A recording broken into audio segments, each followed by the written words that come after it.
Pazartesi günü, Dışişleri Bakanlıklarının temsilcileri ile Türkmenistan, Tacikistan ve Avusturya'daki göç sorunlarından sorumlu kuruluşlar arasında Afgan meseleleriyle ilgili çevrim içi bir toplantı yapıldı.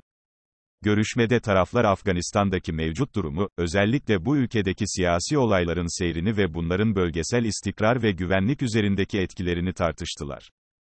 Türkmen Dışişleri Bakanlığı'ndan yapılan açıklamaya göre, toplantı Avusturya Avrupa ve Uluslararası İlişkiler Bakanı Alexander Schellenberg ve Avusturya İçişleri Bakanı Karl Nehammer tarafından temsil edilen Avusturya tarafı tarafından düzenlendi. Toplantıda taraflar, bölgesel ve uluslararası ölçekte kabul edilebilir işbirliği mekanizmalarına genel bir bakışla dahil olmak üzere mülteci ve göçmenlerle ilgili durumu değerlendirdi ve Afgan nüfusuna insani yardımın genişletilmesi konusunda görüş alışverişinde bulundu. Toplantıda konuşan Türkmenistan Dışişleri Bakan Yardımcısı Vep Akarciyev, Afganistan'daki durumun bu ülkenin tüm sorumlu güçlerinin katılımıyla erken çözülmesini ve dünya toplumunun daha aktif katılımını savunan Türkmenistan'ın tutumunu yansıttı.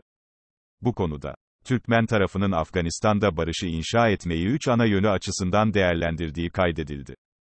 Türkmenistan, komşu ülkenin yetkili temsilcileriyle aktif ve yapıcı bir diyalog sürdürmekte, sınır bölgelerindeki durumun istikrarını teyit etmekte ve iki ülke arasındaki sınır noktalarının yanı sıra yük trafiğinin düzgün işleyişini sürdürmek için çalışmaktadır. Türkmen Dışişleri Bakanlığı, karşılıklı bir anlaşma temelinde, dedi. Ayrıca görüşmede Türkmenistan'ın, bağımsızlığını ve tarafsızlığını kazandığı andan itibaren pratikte kanıtlanmış olan, mevcut tüm sorunların münhasıran siyasi ve diplomatik yöntem ve araçlarla barışçıl bir şekilde çözülmesinin destekçisi olduğu vurgulandı.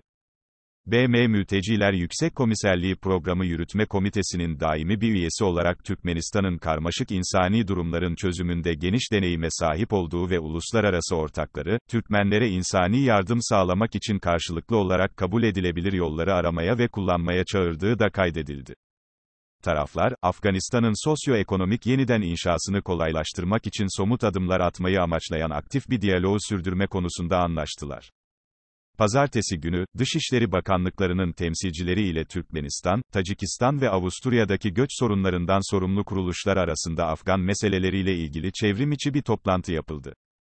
Görüşmede taraflar Afganistan'daki mevcut durumu, özellikle bu ülkedeki siyasi olayların seyrini ve bunların bölgesel istikrar ve güvenlik üzerindeki etkilerini tartıştılar.